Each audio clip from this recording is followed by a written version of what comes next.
I want you guys to get to know me a little bit better. I'm going to share my sewing journey with you guys from the day that I started to sew to where I am now and everything that I learned on my way. So I first started sewing when I was about 9 years old, and you're gonna laugh about the reason why. So the reason that I started to sew was actually because I wanted to get thongs and my mom wouldn't allow me. I don't understand why.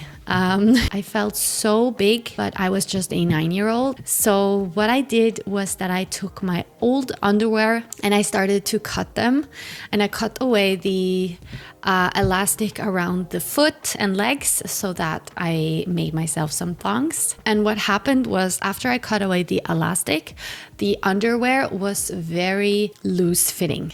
So my solution for that was just to tie a knot at the crotch, and it was not my best project, but I was so happy. But from then I started sewing other things than thongs. I took my dad's old big shirts and I transformed them into blouses and dresses, and I also cut old t-shirts in different shapes and I sewed them by hand, and I made bikinis and I made tube top, a lot of those kind of fitted tube tops and tank tops. I made a lot of those. When I was 13, I got my first sewing machine, and that is when I also started my YouTube account. And I just filmed because I thought it was so fun to just film and document the process. I posted it on YouTube and I thought it was so much fun. And at the time, there was not a lot of sewing channels on YouTube, so I was very early with the sewing. I was 13 and now I'm 31. So how many years is that? Is it 18? No. 13 år plus. Okay, so 31 minus 13 is 13 plus 13 er 26. 5. Okay. So it's actually 18 years ago, and YouTube has changed so much. And so when I started posting my videos, my channel started to grow after about a year or so, and I did not post frequently. I just posted whenever I wanted to and felt like it. But it started to grow slowly. I started to get a lot of views and sponsors started to reach out to me. You have to remember that I was at this time about 15 years, and when I was 15, this was just for fun. To me, sponsorships didn't sound like fun, and it was quite stressful just thinking about having to do things that other people wanted me to do, and I was not ready for it, and I stopped for a while, and then I maybe posted a video here and there, but it was not frequent, and then I just quit. I'm not sure when it was, but I quit my channel for many years. After I've been sewing for a few years, I started to sew things for other people. In the beginning, it was just fixing things. It was not paid or anything. It was just me fixing and sewing things for friends and family, and it was not a lot. So when I was about, I think, 17 or 18, I got my first customer, and that was a friend of me who was getting married, and she wanted me to make her wedding dress. It took me about a year making that wedding dress, and we did a lot of fitting and a lot of browsing to find the right fabrics, and eventually I made her the wedding dress. She got married. I remember it was quite stressful, especially leading up to the try-on, because I was so afraid that it was not going to fit. When I was 18, I traveled to Cambodia. It's South Asia, next to Thailand. I stayed there for 1 year. It was an exchange program. I was allowed to do something that trained me into leadership, whatever kind of project that would be. It was going to train me into leadership for other people. So since I knew how to sew, I thought it was very logical for me to do a project with sewing. So I gathered a few girls that wanted to learn to sew. We collected money from charity and our community at home. So we gathered some money and we were able to buy a few sewing machines. We started sewing and I started teaching them how to sew different things. And we made a little project there. And during that year, we sewed quite a few things. Especially kids' dresses. After my time there, I brought all of the things home in Norway and I sold it, and then I sent them the money that they earned. And after a little time, they started teaching other girls to sew. They developed this project and they started teaching other people, and it was something that they could earn some money on. So it got me a little bit of experience in just leadership, teaching other how to sew, culture. When I came home, I studied. I studied to be a social worker. So I have a degree in social work, something that I always can lean back to, but sewing has always been my passion. After that, there is a TV show called Sewing Bee. They have a quite big show in England, which is called the British Sewing Bee.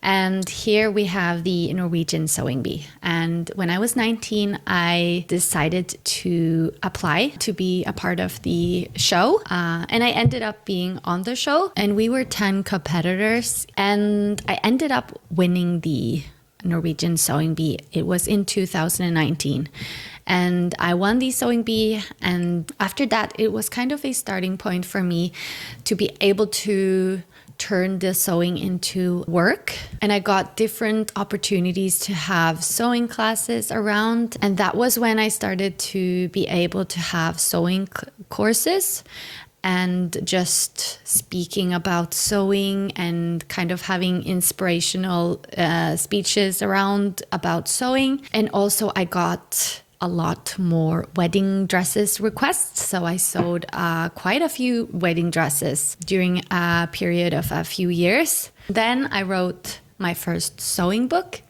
which is a Norwegian sewing book where I have a whole bunch of upcycling ideas and just tutorials on how to make different things out of secondhand materials. So after being a participant in the Norwegian Sewing Bee, I feel like my sewing career kind of started slowly.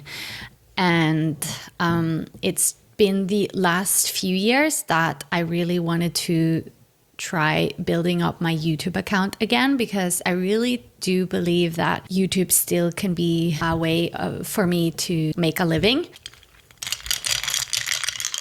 Right now, I'm not doing any other sewing projects. I'm only focusing on the YouTube channel and also just a tiny bit trying to develop some patterns, digital patterns that I can share with you guys. So this is my main community that I'm trying to build and work on.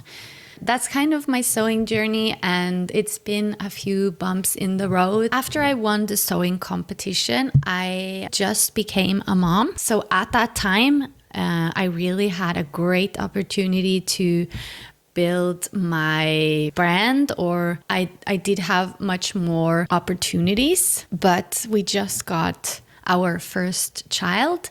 So that was my main focus. And again, I kind of disappeared from the kind of sewing world because I prioritized our daughter and just being a mom. I stayed home for quite a while and I didn't work that much. So it's been just not the right time. And then we got our youngest, which is now, he's 2 now.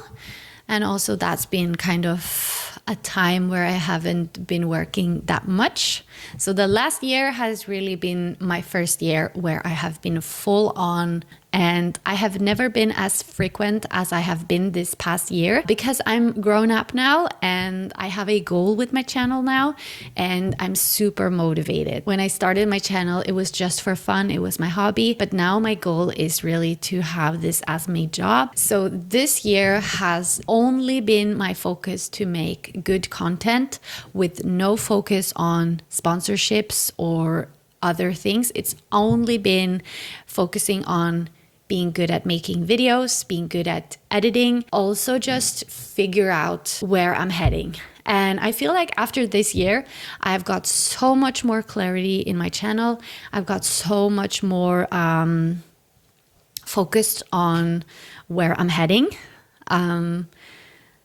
which has been such a good experience for me. And I've learned so much during this past year. I've just been learning how to make thumbnails that works and thumbnails that is consistent, and also just making content that I can now see. I've tried different content, more like pure tutorials and also shorter and longer form, more kind of vlog videos and more focus on big transformation. And I got so much more clarity on where I should go and what people like. And also I've been just working on my social media, on my Instagram channel. I'm starting to finally see some results and it's finally starting to pay off, but it's been taking quite a long time to get there. I've always heard that you need to post frequently for at least a year before you will see any results on YouTube, and I can definitely agree with that. So I am self-taught in my sewing. I've never gone to any fashion school or taken any degree in sewing. Been self-taught, and I've been sewing now for over 20 years. I do have a lot of experience, and I have figured solutions on the way that just makes sense. It's not maybe necessarily the right way to do it, but it makes sense and it's logical in my head. As long as the final result is good, I think that you can do tons of different ways to get there. So when I make my patterns, I usually always drape it on a mannequin or on myself before I draft the pattern. I rarely use patterns. And the reason why I don't use patterns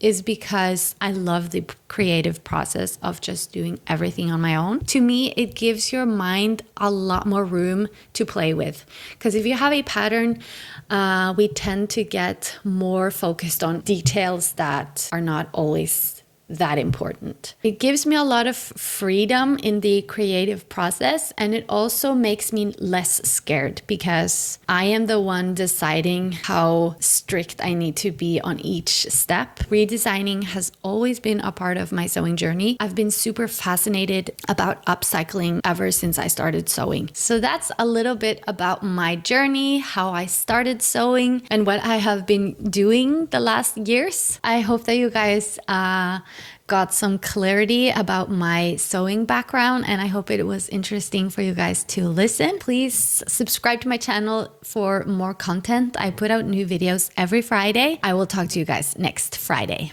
Bye!